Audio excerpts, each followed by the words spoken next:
pwede ba nating no apprehension muna for 2 weeks or 3 weeks for the meantime? Habang naghihirap yung ating mga tao, habang lubog tayo ngayon sa kahirapan dahil sa sitwasyon natin, pwede ba yon na may no apprehension, walang munang huli? Alam nyo, tama naman siya eh. Ang taas kaya ng gas tsaka bilihin ngayon. Sabi niya ulit, naghihirap yung mga tao and lubog tayo sa kahirapan. Tama yan! Tama, LTO, makinig kayo sa kanya. Huwag muna kayong manghuli ng mga kamote riders kasi krisis eh. Pas muna ba? Since nandito na naman tayo, baka pwedeng ipagbawal muna natin yung panguhuli sa mga kriminal. Lalo na sa mga magdanakaw, huwag muna nating hulihin. Naghihirap tayo eh. Hayaan nyo muna yung mga magdanakaw na magnakaw kasi mahirap yung buhay eh. Pwede lang. Wala na nga pera pambili ng pagkain eh. Sige na, 2 weeks lang. Payagan nyo na kami magnakaw. Ito yung mga carnappers, huwag nyo munang hulihin. Para naman pag nagkakotse na sila naman yung mamomroblema sa panggas, di ba? O di ba, balik din. Wala munang manguhuli, krisis ngayon eh. Wala ba kayong mga puso? O sabay na natin, baka pwedeng payagan muna natin mag-akyat bahay yung mga akyat bahay. Ang hirap kaya nang walang pinagkakaabalahan. So alam mo yun, hayaan mo yung mga akyat bahay ng mga akyat bahay para makapagnakaw sila ng mga PS5, ng Switch 2. Para naman yun, makalaro sila ng Pukopya ba yun? Alam mo yun, ang hirap ng buhay ngayon, kaya payagan na natin yung mga illegal. Para masaya, di ba? 2 weeks lang naman 2 weeks lang. Ayan talaga yung solusyon sa mga problema ng mga Filipino eh. Tanggalin yung batas. Mag-ala-purge muna tayo for 2 weeks lang. 2 weeks lang, please na. Tama na nga po, teka na ba sinasabi? Sobrang nabaliw ako nung narinig ko yung video na gets ko naman na tumataas yung gas, and yung mga bilihin nga and everything. Pero I don't see the connection kasi na bawal manghuli ng mga motoristang gumagawa ng illegal bilang solusyon sa pinagdadaanan nating problema ngayon sa ekonomiya natin. Wala siyang sinabing specific eh, so isipin mo na lang yung motorista nakabangga. Huwag niyong hulihin kasi alam mo yun, krisis eh, problema yan eh.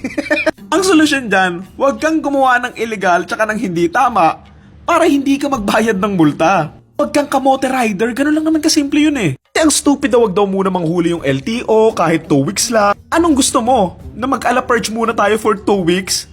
Tingin mo solusyon yun? Sa tingin mo mangyayari kung tatanggalin mo yung isang batas na mahalaga for 2 weeks? Next, pwede muna magnakaw kasi gutom yung mga tao. Diba?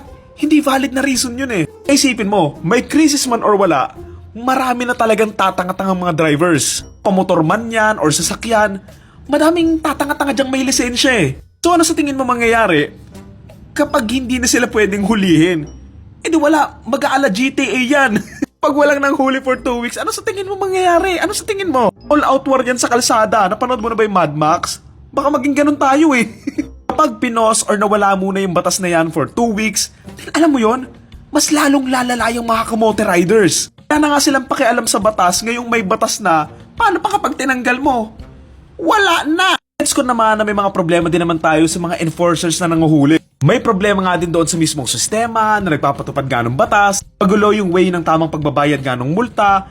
Kaya alam mo yun, hindi solusyon na ihinto mo muna saglit yung batas. Kasi kung hihinto mo yan, it would create much bigger issues and problems na mas malala pa nga doon sa before nung may batas pa. O siguro in some way okay na mahinto muna yung mga panguhuli kasi nga maraming enforcers dyan na nanguhuli kahit wala namang kahuli-huli doon sa inuli nila. May mga nangungotong lang, mga ganon. Karamihan sa mga enforcers nga dati dito sa Pilipinas, tumatanggap nga ng abot or ng bayad. Kaya, alam mo yun, nagigets ko na yung part na yun. Pero paano kasi, kung legit na gumawa yun ng illegal nga sa kalsada, hindi ba dapat mahuli lang yun? Hindi ko talaga maisip kung anong klaseng pag-iisip yung ginawa niya para masabi niya yun. I was like, what the fuck are you saying, bro?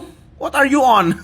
Kapag binuksan mo yung floodgate, lahat ng tubig dyan, raragasa. Pareha sa batas, kapag tinanggal mo yan, then lahat ng kahayupan sa buong mundo, lalabas at lalabas din. So yun lang, wala lang. Ewan ko anong naiisip niya. Baka siguro marami siyang motor. Tapos marami ng beses sila nahuli. Comment ko lang naman to, yun lang. Thank you.